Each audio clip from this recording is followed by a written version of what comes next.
Hello everyone, स्वागत है आपका मेरे YouTube channel maths with Harish Bisht में। गाइज, आज मैं आपके लिए लेकर आया हूँ पॉलिनोमियल चैप्टर 2 का अगला भाग। और आज का हमारा जो टॉपिक है वो है गुणनखंड प्रमेय।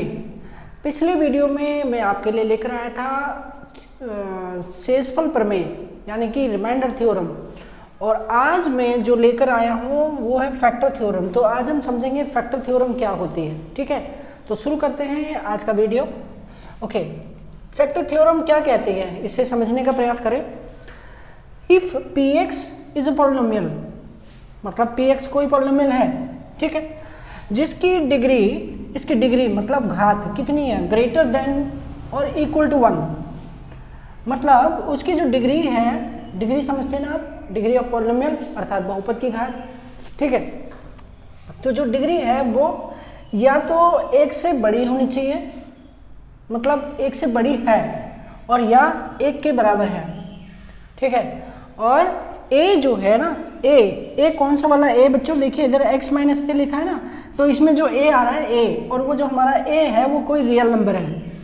ठीक है, यदि a कोई रियल नंबर होता है देन जब इससे दो बातें स्पष्ट होती हैं, दो बातें प्रूव होती हैं। और वो पहली चीज़ क्या है कि x minus A is a factor of px। ठीक है, तो x माइनस ए एक फैक्टर होगा किसका, px का एक फैक्टर होगा। कब होगा, जब pa बराबर 0 होगा। ध्यान दीजिए, जब pa बराबर 0 होगा तब ऐसा होगा। देन तो आप ये कह सकते हैं कि pa बराबर 0 होने पर ही x माइनस ए जो है वो एक फैक्टर होगा px का।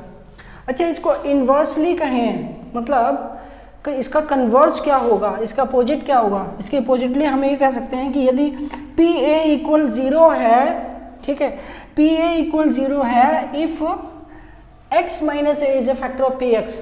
ठीक है, pa बराबर 0 है तो ऐसा कब होगा, ऐसा तब होगा जब x माइनस ए एक फैक्टर है px का। तो हम इन दोनों ही बातों को प्रूव करेंगे, सिद्ध करेंगे।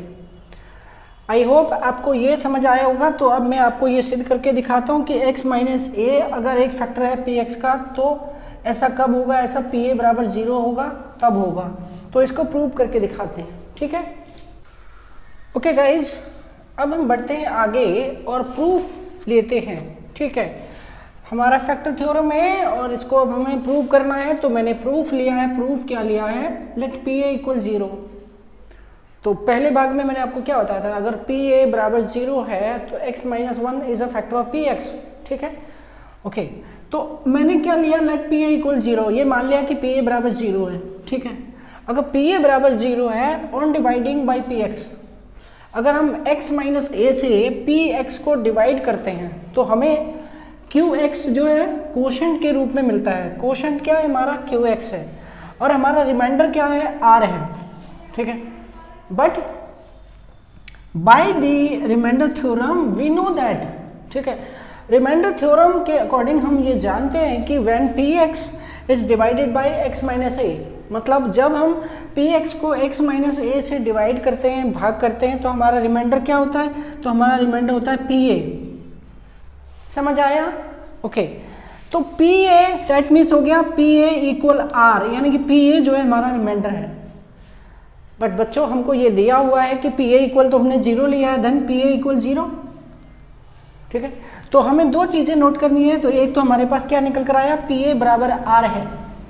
दूसरा हमारे पास क्या निकल कर आया, pa बराबर 0 है, जो कि हमारा गिवन पॉइंट है, दिया है। ठीक है, एक बार फिर से लीजिए, प्रूफ क्या है, लेट pa इक्वल 0। ठीक है, और यदि हम px को x माइनस ए से भाग देते हैं तो हमारा भागफल आएगा, क्या आएगा भागफल, qx। ठीक है, और शेषफल प्रमेय के अनुसार हम ये जानते हैं कि यदि px यानी बहुपद को x माइनस ए से भाग दिया जाए, ठीक है, तो जो हमारा रिमाइंडर यानी कि शेषफल होगा वो कितना होगा, वो pa होगा। ठीक है, तो इसका मतलब ये हुआ pa क्या है, हमारा शेषफल है, यानी शेषफल को क्या कहते हैं, r कहते हैं, इसलिए मैंने लिखा pa बराबर r। ठीक है बच्चों, इससे ये निकल कर आया। परंतु हमने ये भी लिया है कि pa बराबर 0, तो इसको, इन दो चीज़ों को आपने यूज करना है। अब हम इन दोनों की मदद से ये निकाल पाएंगे कि px का एक फैक्टर जो है क्या है, x माइनस ए है। ओके,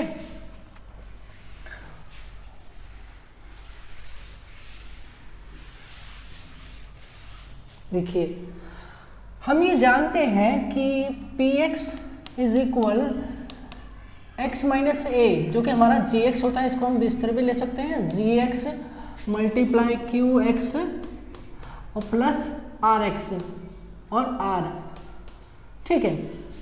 और हमारा जो आर एक्स है उसको हम आर के फॉर्म में लेते हैं। ओके, अब हम ये जानते हैं जो हमारा पॉलिनोमियल यानी पी एक्स है उसको हमें जी एक्स एक्स माइनस ए से डिवाइड करना है, और मल्टीप्लाई क्यू एक्स हमारा कोशेंट है, और आर एक्स हमारा क्या है, आर एक्स हमारा है आर, जो कि हमारा पी ए बराबर आर है, और पी ए इक्वल 0 हमने लिया, तो हमें यहाँ पर क्या आ गया, यहाँ आर एक्स की जगह आर एक्स था तो आर एक्स हो गया आर में कन्वर्ट, और हमें ये पता है कि तो इसकी जगह क्या आ गया, तो ये हो गया P X equal X minus A multiply Q X. अब चूंकि आर पी ए बराबर आर है तो आर को हटाइए, पी ए लीजिए, तो प्लस पी ए आ गया।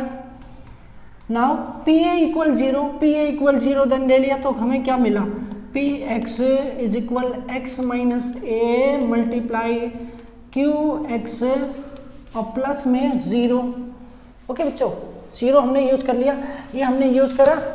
अब आप देखिए क्या है, अब हमारे पास ये आ गया केवल P X is equal X minus A multiply Q x, ये तो आप देखिए पी एक्स बराबर कितना आ रहा है, x minus A multiply Q x, ठीक है। तो इसका मतलब क्या हुआ कि पी एक्स के दो गुणनखंड, ध्यान दीजिए ये पहला गुणनखंड ये दूसरा गुणनखंड, दो फैक्टर, ये दो फैक्टर, इससे ये प्रूव हो गया कि x minus A is a factor of P x, hence x minus A is a factor of P x. इस तरह से हम इसको, हमारा ये फैक्टर थ्योरम प्रूव हो गया कि x माइनस ए जो है पी एक्स का एक फैक्टर होता है, यदि कब होता है, जब पी ए बराबर 0 होता है, जब पी ए बराबर 0 होता है तब। ओके गाइज, सेकंड पार्ट हमारा क्या था, सेकंड पार्ट ये था कि x माइनस ए एक फैक्टर होता है पी एक्स का, कब होता है, जब पी ए इक्वल 0 होता है। इसे प्रूव करें, तो इसे प्रूव करें। देखिए सेकंड प्रूफ मैंने क्या लिया है, let x minus A is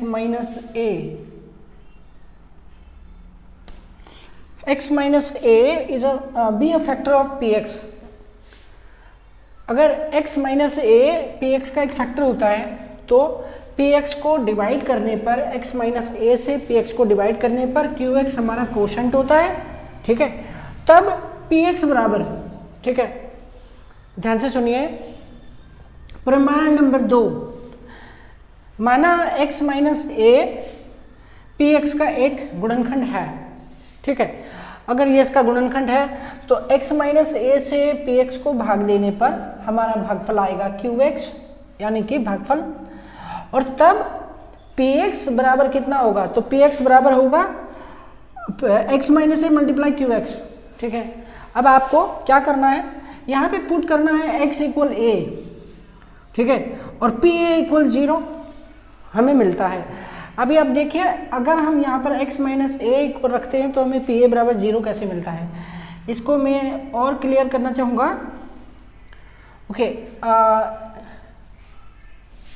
इसको यहाँ पर ले लें, लेट, तो x माइनस ए, चूँकि x की जगह a पुट करना है, then we get a minus A multiply Q X.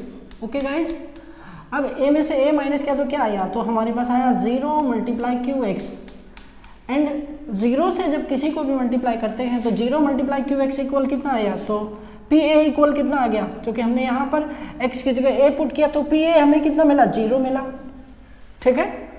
Okay, तो इससे ये बात प्रूव होती है कि x माइनस ए एक फैक्टर है पी एक्स का, कब है, जब पी ए बराबर 0 हो। तो दोनों ही बातें आपके सामने स्पष्ट की, आई होप कि आपको ये समझ आया होगा। और अब हम लेते हैं एक्सरसाइज 2.3, और उसको हल करने का प्रयास करेंगे, जो कि आपका रिमाइंडर थ्योरम पर आधारित है।